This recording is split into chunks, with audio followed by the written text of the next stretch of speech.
Hello students, இப்போ வந்து நம்ம இந்த ஆர்கானிக் கெமிஸ்ட்ரியில் மோனோஹைட்ரிக் ஃபீனால் பற்றி படிச்சுட்டு இருக்கோம்.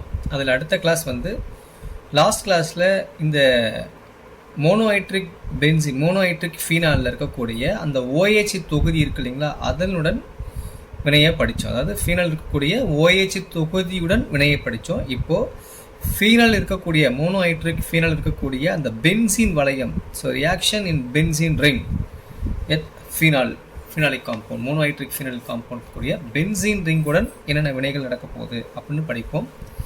So it's very important reaction. இதை வந்து நீங்கள் நோட்ஸ் எழுதுங்க, நான் சொல்கிறத கவனிங்க, அதை வந்து பேப்பரில் எழுதி பாருங்கள். நோட்ஸ் மாதிரி எழுதி வச்சிட்டிங்கன்னா உங்களுக்கு ரொம்ப யூஸ்ஃபுல்லாக இருக்கும். ஸோ ரியாக்ஷன் கவனிங்க. இப்போது இந்த மோனோஹைட்ரிக் ஃபீனால் ஃபஸ்ட்டு வந்து இந்த புரோமினேஷன் நடக்குது. So Br2. அப்போ என்ன ஆகுன்னா, இந்த புரோமினேஷன் ஆக்சுவலி வந்து ஹாலஜினேஷன் மெக்கானிசத்தில் வந்து நம்ம இதை படிப்போம். இது என்ன ஆகுன்னா, 3 பொசிஷனில் வந்துட்டு இந்த புரோமினானது வந்து நமக்கு சேரும். சரிங்களா? அதாவது பொசிஷன் பார்த்தீங்கன்னா 2, 4, 6 ட்ரை புரோமோ ஃபீனால். சரிங்களா? இதுதான் விளைபொருள். இந்த ஹைட்ராக்சி தொகுதியில் எந்த மாற்றமும் இல்லை. நல்லா கவனிங்க. இந்த பென்சீன் ரிங்கில் வந்து இந்த புரோமினானது அட்டாச் ஆகிருக்கு. அப்போது 3 ஹைட்ரஜன் ஆனது இங்கே நீக்கப்பட்டிருக்கிறது. அப்போது 3HBr வெளியே போயிருக்கு. அப்போ இது போல் வந்து நடக்கக்கூடிய வினை. இப்போ இங்கே நம்ம என்ன பண்ணணும் அப்படின்னா, இங்கே வந்து 3 Br வந்துருக்கு, இங்கே 3, அப்போ மொத்தம் 6 Br இருக்கனால இங்கே 3 Br போட்டோம்னா பேலன்ஸ் ஆயிரும் ஈக்குவேஷன். சரி, அடுத்த வினை பாருங்கள். இந்த monohydric alcohol is reacted with dilute HNO3 nitric அமிலத்துடன் இவை வினையை புரியும் பொழுது நைட்ரேஷன், இதுவும் ஒரு மெக்கானிசம் தான். ஒரு நைட்ரேஷன் நடக்கும். அப்போ நைட்ரோ ஏற்றமானது இங்கே நடைபெற்று OH, இங்கே NO2. இதுவும் நமக்கு 2 வகையான விளைபொருளை கொடுக்கும். ஒன்று வந்து ஆர்த்தோ 1,2 அப்படிங்கிற ஆர்த்தோ பொசிஷன்லையும், அதே போல் இந்த நைட்ரோவானது 1,4 அப்படிங்கக்கூடிய 1,2, இது வந்து 1,4 அப்படிங்கக்கூடிய இந்த பேரா பொசிஷன்லையும் நமக்கு விளைபொருள் கொடுக்கும். இது வந்து ஆர்த்தோ நைட்ரோ ஃபீனால், இது வந்து பேரா நைட்ரோ ஃபீனால்.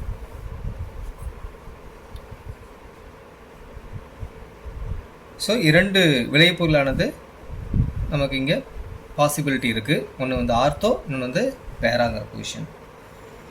அடுத்த வினை பாருங்கள். இந்த மோனோஹைட்ரிக் ஃபீனாலுடன் HNO2 ஒரு சின்ன ஒரு இது என்னென்னா, இங்கே இந்த நைட்ரேஷன் நடந்துச்சு இல்லைங்களா, அதில் வந்து HNO3 அப்படிங்கிற நைட்ரிக் அமிலம் மட்டும் இருந்தால் இந்த வினை வந்து நடக்காது. இதுக்கு வந்து நமக்கு கண்டிப்பாக இந்த கான்சன்ட்ரேட் அடர்வுமிகு சல்ஃபியூரிக் ஆசிட் கண்டிப்பாக வேணும். ஏன்னா இங்கே இந்த NO2 அப்படிங்கக்கூடிய அயனியை உருவாக்கக்கூடிய ஒரு இதோட வேலை எதுனா இந்த சல்ஃபியூரிக் அமிலத்துடைய வேலை தான். அதே போல் நைட்ரிக் அமிலம் மட்டும் இருந்துச்சுன்னு சொன்னால் இந்த வினையானது மிக மெதுவாக நடக்கும். இது ஒரு எலக்ட்ரோஃபிலிக் சப்ஸ்டிடியூஷன் ரியாக்ஷன் அப்படின்னு நம்ம சொல்லுவோம். எலக்ட்ரான் பதிலீட்டு வினை, இது எலக்ட்ரான் கவர் பதிலீட்டு வினை நம்ம சொல்லியிருக்கோம். அதனால் வந்து இது ரெண்டுமே இருக்கணும். சல்ஃபியூரிக் ஆசிடும் நைட்ரிக் ஆசிடும் இருக்கக்கூடிய ஒரு கலவை இருந்தால் மட்டும்தான் இந்த நைட்ரேஷன் அப்படிங்கக்கூடிய வினை நடக்கும். சரிங்க, அடுத்த ரியாக்ஷன். இந்த ஃபீனாலுடன் HONO, இது ஒன்றுமே இல்லை, HNO2 அதை அப்படி பிரித்து எழுதியிருக்கேன். அதாவது நைட்ரஸ் அமிலம். இந்த நைட்ரஸ் அமிலத்தில் என்ன வரும் அப்படின்னு கேட்டிங்கன்னா, இதே போல் ஒரு விளைபொருள் கொடுக்கும். இதில் வந்துட்டு ஒரே பொசிஷன் தான், அதாவது பேரா பொசிஷனில் மட்டும் நமக்கு விளைபொருள் கொடுக்கும். இது பேரா நைட்ரஸோ ஃபீனால் அப்படின்னு சொல்லுவோம். சரிங்களா? ஸோ அடுத்த வினை, இந்த மோனோஹைட்ரிக் ஆல்கஹால் சல்ஃபியூரிக் அமிலம் கான்சன்ட்ரேட் சல்ஃபியூரிக் ஆசிட் அடர்வுமிகு கந்தக அமிலத்துடன் வினைபுரியும் பொழுது இது வந்து சல்ஃபோனேஷன் அப்படின்னு சொல்லலாம். இதுவும் வந்து நமக்கு 2 வகையான விளைபொருளை கொடுக்கும். ஒன்று ஆர்த்தோ பொசிஷன், இன்னொன்று வந்து பேரா பொசிஷனில் கிடைக்கும்.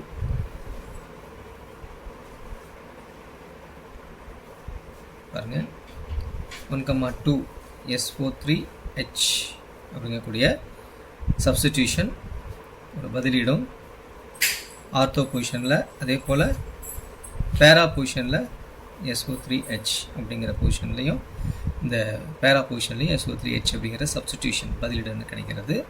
இது வந்து ortho sulphonic phenol sulphonic acid அப்படின்னு சொல்லுவாங்க. Ortho phenol sulphonic acid.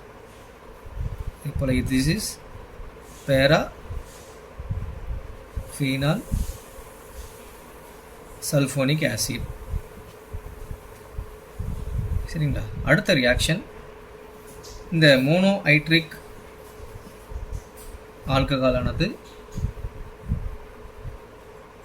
chloroform CHCl3 in presence of sodium hydroxide ஒரு பேஸ் இதன் முன்னிலையில் வினைபுரியும் பொழுது இவை சாலிசில ஆல்டிகைட் நமக்கு கிடைக்கும்.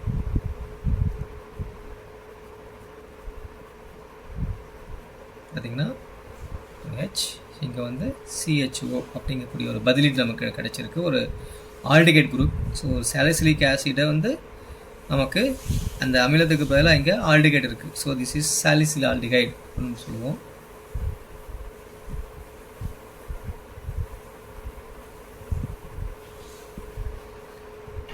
சரிங்களா? அடுத்த வினை பாருங்கள், மிக முக்கியமான வினை. அதாவது இந்த மோனோஹைட்ரிக் ஃபீனால் ஆனது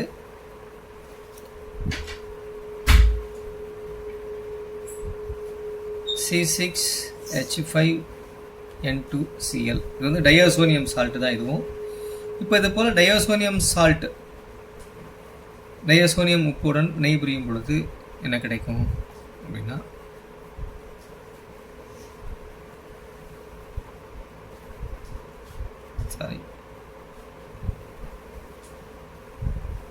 இது போன்ற ஒரு விளைபொருள் கிடைக்கும்.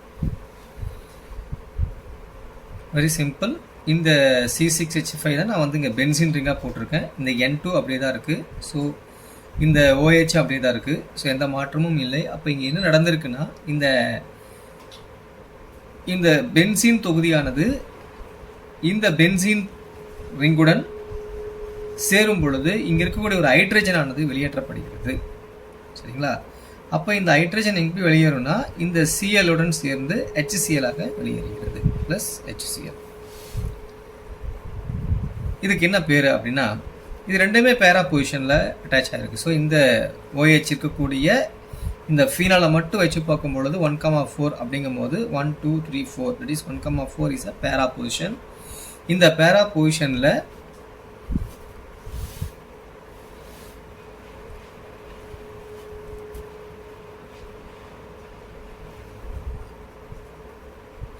இப்போ உங்களுக்கு சரி, இது வந்து உங்களுக்கு ஹைடாக இருக்கும். இங்கே பார்த்தீங்கன்னா இந்த மோனோஹைட்ரிக் ஃபீனாலில் குளோரோஃபார்ம் சோடியம் ஹைட்ராக்சைடு வினைபுரியும் பொழுது நமக்கு சாலிசில் ஆல்டிகைட் கிடைச்சிருக்கு. ஸோ இந்த ரியாக்ஷன்ஸ் நோட் பண்ணிக்கோங்க. அதே போல் இந்த மோனோஹைட்ரிக் ஃபீனாலில் கான்ஸ்டன்ட் சல்ஃபியூரிக் ஆசிட், சல்ஃபோனேஷன் அப்படின்னு சொன்னேன். இந்த சல்ஃபோனிக் அமிலம், ஃபீனால் சல்ஃபோனிக் அமிலமானது 2 பொசிஷன் ஆர்த்தோ மற்றும் பேரா பொசிஷனில் கிடைக்கும்னு சொன்னேன். ஸோ அந்த வினை வந்து எழுதிக்குங்க. ஸோ கடைசியாக நான் சொன்ன இந்த மோனோஹைட்ரிக் ஃபீனாலானது இந்த டயோசோனியம் சால்ட், ஸோ பென்சின் இருக்கக்கூடிய ஒரு டயோசோனியம் சால்ட் வினைபுரியுது. அப்போ இந்த குளோரினும் இந்த என்ன பண்ணணும்னா இந்த ஹைட்ரஜனும் சேர்ந்து வெளியேறுகிறது. அந்த ரியாக்ஷன் தான் இது. ஸோ இந்த ஃபீனால் தொகுதியை வைத்து பார்க்கும்பொழுது 1,4 அப்படிங்கக்கூடிய பொசிஷன், அதாவது பேரா பொசிஷனில் நமக்கு அட்டாச்மெண்ட் இருக்குது. என்ன அட்டாச் ஆகிருக்குன்னா இந்த ஹைட்ராக்சி பேரா ஹைட்ராக்சி அப்படிங்கிறது இதை மென்ஷன் பண்ணுறோம். இதில் ஒரு அசோ குரூப் நைட்ரஜன் அப்படின்னா அசோ, ஸோ அசோ பென்சீன் இருக்குது. ஸோ பேரா ஹைட்ராக்சி அசோ பென்சீன், இதுதான் இதனுடைய விளைபொருள். அடுத்த ரியாக்ஷன் இந்த மோனோஹைட்ரிக் ஃபீனால் இருக்கு இல்லைங்களா, இந்த மோனோஹைட்ரிக் ஃபீனால் ஆனது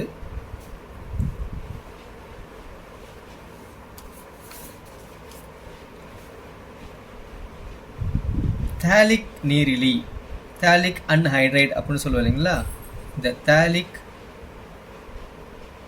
நீரிலியுடன் இன் பிரசன்ஸ் ஆஃப் அடர்வுமிகு கந்தக அமிலம் இன் கான்சன்ட்ரேட் சல்ஃபியூரிக் ஆசிட் சேர்த்து வினைப்படுத்தும் பொழுது நமக்கு மிக முக்கியமான ஒரு விளைபொருள். இது வந்து நம்ம அதிகமாக வந்து இந்த டைட்ரேஷன் பண்ணுறோம் இல்லைங்களா, பருமனரி பகுப்பாய்வு, அதில் வந்து ஒரு இண்டிகேட்டர் நிறம் காட்டியாக நாம் பயன்படுத்தக்கூடிய ஃபினாப்திலின் நமக்கு கிடைக்கும். ஸோ ஃபினாப்திலின் ஸ்ட்ரக்சர் எழுதுகிறேன் பாருங்கள்.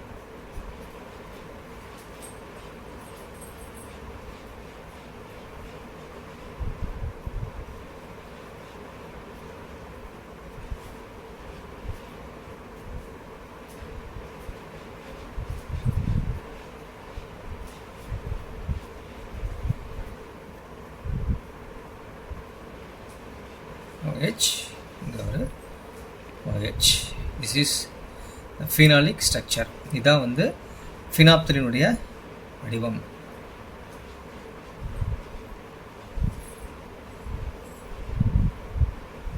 மிக முக்கியமான ஒரு வினை, ரொம்ப யூஸ்ஃபுல்லாக இருக்கும். இந்த ஸ்ட்ரக்சர் நோட் பண்ணிக்கோங்க, எழுதி பாருங்கள் ஸ்ட்ரக்சர்ஸை, உங்களுக்கு இன்னும் யூஸ்ஃபுல்லாக அண்டர்ஸ்டாண்ட் ஆகும்.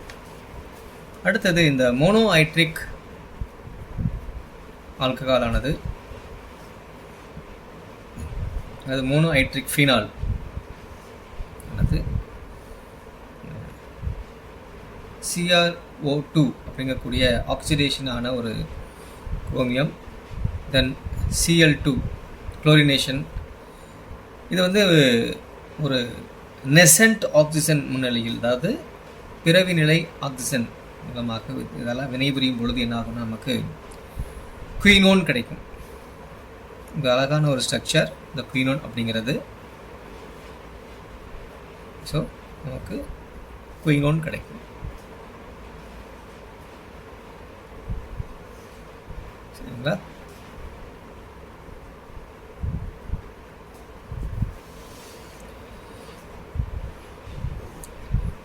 இறுதியாக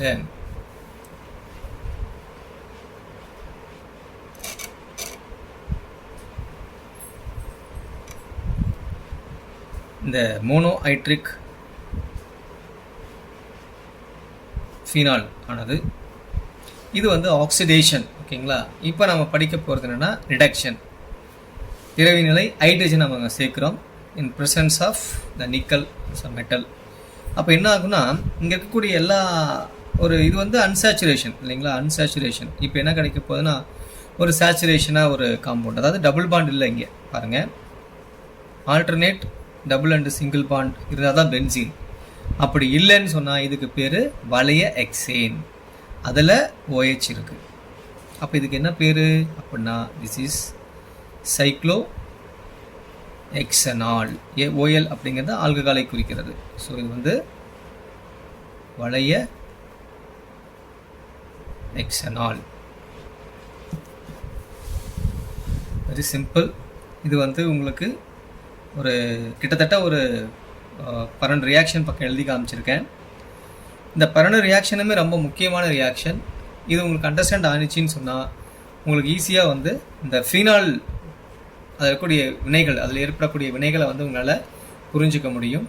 அதே போல் நீங்கள் எழுதி பாருங்கள். எழுதி பார்க்கும் பொழுது உங்களுக்கு மிக தெளிவாக இது புரியும். இந்த வகுப்பில் உங்களுக்கு சந்தேகம் இருந்துச்சுன்னா, இந்த கிளாஸில் இந்த டாப்பிக்கில் சந்தேகம் இருந்துச்சுன்னா நீங்கள் கமெண்ட்ஸில் நீங்கள் சொல்லுங்கள்.